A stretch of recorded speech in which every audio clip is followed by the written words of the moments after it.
guys, welcome back to my channel. If you're new here, welcome. So today I'm going to be going over my May favorites, which I know as of the time that this is being uploaded, it has been the hottest of minutes, but at the same time, it's a monthly favorite, and I personally feel like, yes, those were my favorites for the month that I'm talking about. However, I do feel like for the most part, you can kind of get them at any time, and it's just a general recommendation for you guys of things that I have been really liking that I want you to check out, or I think that you would maybe really enjoy. So despite the delay, I really hope you guys enjoy this video. I did think about not filming it simply because it had been so long. However, I keep all of my favorites in my notes, and I was just looking at it, and it's like, these were things I was really enjoying, and I wanted to recommend them to you guys. And if you guys don't want to check it out, feel free. It's like 3 months expired, I understand that, but at the same time, these are things that you can still get that I think that you would really enjoy. So if you do want to see what my favorites were for the month of May, then just keep watching. Alright, so first off, we have the ColourPop Disney Designer Princess Palette, the It's a Princess thing. The main reason I got it was I got the entire Disney Designer Princess collection because I was just so excited about it. I got the whole Disney Villains collection as well. This, however, I decided to take on my Disney trip, which if you haven't seen my Disney vlogs, those were recently uploaded as well. I was using this every single day there, and I honestly think that is when I fell in love with this palette. I was using it every single day in Disney because it is nice and small and compact, so it's very easy to travel with, and the colors are absolutely gorgeous. I'm able to use everything I need for a daily makeup look, which is currently what I am wearing on my eyes now. And so I personally like to go into Prince Charming, Chip, Grumpy, Triton, Ray, and then sometimes mix in a little bit of Beast and a Boo. I also go into Fairy Godmother and One Kiss as well. It's an amazing go-to palette, and it's honestly very affordable. ColourPop has some of the best eyeshadows that I have personally ever found, and I think that they have kind of made their way to the top of my list at this point. Not to mention, it is also at a great price point. So if you guys are looking for a new makeup palette that you want to wear daily, and you also maybe want a fun pop of color as well, then I highly recommend the Princess Thing palette. My next favorite is another item from that collection, and it is the ColourPop Disney Designer Collection Ariel lipstick. I'm wearing it on my lips right now, and I'm currently wearing it with my MAC lip liner in Spice. I feel like these are a beautiful pairing. I'm also wearing my Sephora Nude Gloss on top as well. This is an amazing lipstick. I would put this on in the morning and then touch up later throughout the day with my MAC Modesty lipstick, and I just feel like it's absolutely gorgeous. It's a very beautiful nudie pink color, and I'm the kind of person, I like my nudes to lean a little bit more pink, but I also find it has some peach undertones in it as well that I feel like makes an absolutely beautiful lipstick. My next favorite is the Anastasia Beverly Hills Hydrating Oil. I have fallen in love with this bad boy here. I first came across this whenever everyone was getting their Anastasia Beverly Hills PR packages, and I started seeing that they were using this hydrating oil, and at this time, my skin was a little bit on the dry side. We weren't cooperating in the best way, I guess you could say. So I did decide to spend a little extra on this. This is about $40 something, I believe. But this is absolutely amazing and leaves my skin feeling nice and smooth. It literally feels like a baby's butt. So if you're looking for a really nice hydrating oil and you are willing to spend a little extra money on that sort of thing, then I definitely recommend the Anastasia Beverly Hills one. My next favorite is the Makeup Forever Artist Color Pencil, and this is in the color Dimensional Dark Brown. Now, I got this from Sephora. I do know that sometimes they do run out of this color.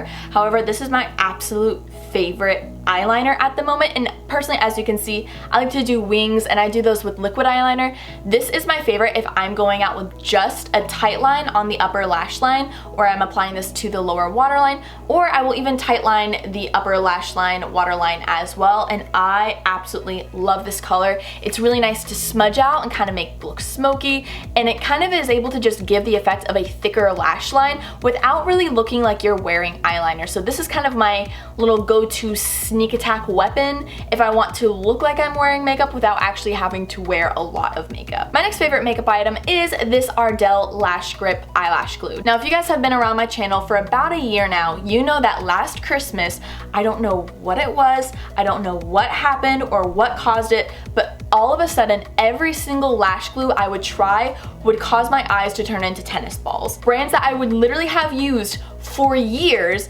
items that I would have used for years, and products that all of a sudden I would be getting new ones and my eyes would literally just swell up. It was a disaster because I'm the kind of person where I know I use lashes in so many of my character tutorials, so the idea of not being able to apply false eyelashes anymore without running the risk of having a huge allergic reaction was definitely daunting because it's part of my career. So I was throwing myself into trying all of these different lash glue brands, ones that were latex free, paraben free, for sensitive eyes, literally everything you could think of, and everything was making me have this reaction. And so I don't know what exactly it is about this that fixed it. I've looked at all of the ingredients for everything, and sometimes they line up, sometimes they don't. Nothing seems to make sense. I promise I've done so much research, it's not even funny. But for whatever reason, I found this lash glue and she fixed everything. I have not had any allergic reaction whatsoever, and I'm just grateful. I will take whatever I can get. It's very nice. I highly recommend it if you've had any issues like me. And if you have had issues like me and you have any recommendations, please leave them down below. My next favorite is my Loving Tan 2 Hour Express Deluxe Bronzing Mousse in Dark.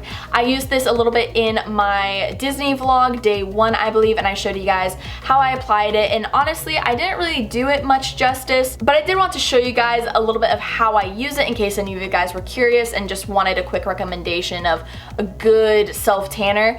This is definitely my favorite that I have ever tried. I have also tried Jergens, I tried 2 other brands, and I'm not quite sure, but they were ones that I could get at Ulta, and this one you can now get at Ulta. I had ordered it from the Loving Tan website though, simply because I had seen a few reviews at Ulta saying that the formula seemed to be different to some people when you bought from Ulta than when you bought it from their website. So I just wasn't gonna risk it and spend that kind of money on something that probably potentially couldn't work. So I definitely just went through the website, and I have fallen in love with this tanner. This is the kind where it does have a little bit of a smell if you wear it for more than 2 hours to let it sink in. I have found that to get the ideal tan for me, I will leave it on for about 6 hours. Now they do have a normal tanning mousse which does last 6 hours when you're applying it, and then you have to wash it off. But honestly, this, you can just leave it on for a little bit longer and it helps deepen your tan. So honestly, I'll put it on right before I go to bed. I'll wake up and I'll shower it off, and then halfway through the day I'll take like another shower just to kind of help get that scent off of me, and then it's gone and I smell great, and my tan will last, I would say, probably for 6 to 8 days if it's a good week and I'm not like, you know, sweating or like rubbing it off by any means. If it's just a normal week for me, it will last about 6 to 8 days. And the great thing about it that I talked about in my vlog is that it fades, which I think is amazing. I find a lot of tans start to kind of like get patchy as time goes on, and I think that's weird because then I feel like it just becomes very obvious, and this one doesn't. So I'm not currently wearing it now. I applied it over a week ago, so if I do look a little bit more tan, yay. But either way, I definitely just wanted to recommend it to you guys because if you are looking for a good self-tanner, I highly recommend it. This is not sponsored whatsoever. I paid my own coin for this, and I was constantly looking up other reviews to see what people thought about it. So if you guys were considering it and you value my opinion, I just wanted to give it to you. Feel free to talk about it more in the comments down below, and I can expand on anything if you guys have any questions. I know how difficult it can be to find self-tanners. Up until May, I was honestly just kind of starting to give up on them because I wasn't really liking them as much. But the good thing with this is I feel like you get a lot of product for the money that you spend. This is about $60, I would say. I don't know, but I definitely just really like it, and I honestly am gonna use it until there's one that's even better and maybe doesn't have a scent. So my next favorite is actually this phone case. I ordered this from Lululemon, and I got it because whenever I was going to Disney, I knew I was going to be taking a portable charger, but I also wanted to have a charging phone case. Being that I knew I was going to be running out of battery all day, we weren't really planning on stopping in the hotel for whatever reason throughout the day, so I just knew I wanted to be able to charge my phone and keep it up and going as long as possible. It comes like this. I did add a Kingdom Hearts pop socket onto it just so it's a little bit more fun, and so you just take your phone and you slide it down into it, and honestly it won't charge up until you press this button, and then all of a sudden your phone is charging. It will last until your phone is completely charged, and then it kind of manually shuts itself off, and then if you still have some juice in your charger phone case, then you can press it again later if your phone is dying again, and it'll keep going until you run out of charge or you decide to turn it off. This was definitely a lifesaver, and I will just say I am very lucky with the phone case that I got. A lot of reviews were saying that they were breaking as soon as they got them, that they weren't even holding a charge, that they wouldn't charge. And I feel like I'm very lucky because it's been 4 months and I haven't had really any issues with mine. There was one day where all of a sudden it just wasn't working and connecting and it wouldn't charge, and I was like, ah, the reviews were right, it lasted a month. and then the very next day it was working. So maybe sometimes it might just spasm out. I don't know. I've never had a charging phone case before to be able to compare it, but I really like them. I feel like they have a lot of cute cases, and so I'm very pleased with mine. However, I do want to give that disclaimer that I did hear that a decent amount of other people were having options. So if it's not worth it to you, I'm just giving you a warning. Something I really do like about it though is you can plug it in and it will still charge your phone. Now the thing is, when it does this, it is currently charging your phone and the case at the exact same time. So it does take a little bit longer to actually charge your phone. However, it is charging both your phone and the case. So whenever you do unplug this, the phone stops charging, but you can also switch over to the phone case that will charge your phone for you. So my next favorite is a movie favorite, and as most of you know, in the month of May, the new live action Aladdin was released, and I'm one of the people who absolutely fell in love with it. I feel like it is probably right next to Cinderella the best Disney live action remake that they have done in a very long time. I feel like they definitely were able to make it its own. Will Smith was an amazing genie. He completely made it his own. I loved how he threw his own style into it while still being able to keep with the Disney style as well. I feel like this was just an amazing adaptation, and honestly what the other Disney movies should try to do is be able to keep their original values but also incorporate new and modern ones as well to make it different enough. I feel like a lot of people see the live action remakes as needing to be identical, and that is not the case, because if that's the case, why not just go watch the original animated version? Like, yes, it would be cool to see the animated version with real people. However, I do think some changes do need to be made for everyone's benefit, and so I feel like they did an amazing job with it. Don't quote me on it, but there has been speculation of a sequel to this live action Aladdin remake, and honestly I think that would be absolutely amazing. They did say that if they do it, they will create their own storyline. They won't follow any of these sequels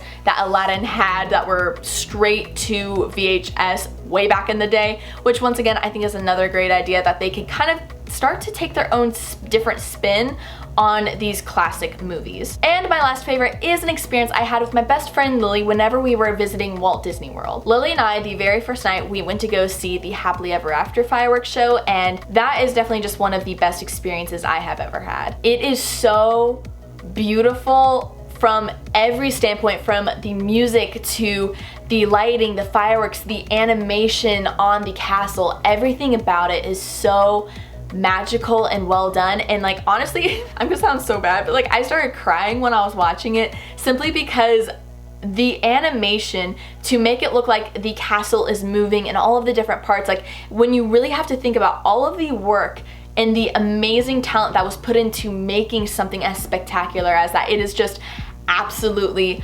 amazing. And so obviously watching a video of it is nothing compared to seeing it in person, but because I do want to give you guys the option, because obviously it's very difficult to just travel to Orlando, Florida to see the Happily Ever After fireworks show and pay all that money, I will be leaving a link to a YouTube video that is HD so you guys can watch it if you would like. A little bit of spoiler, I think one of my favorite parts was whenever they had the castle completely destroyed, because that is such a move on Disney's part to literally show their icon of happiness and dreams coming true and fantasy to literally be burnt to a crisp and in shambles is just iconic. So anyways, that is it for my May favorites. Thank you guys so much for watching and for being patient. It is so greatly appreciated. I love you guys. Also, I recently launched my Patreon page, so I'll have that link down below if you guys want to check it out and support me even further than already everything that you do for me here. So anyways, with that being said, thank you guys so much for watching, and I will see you in the next one.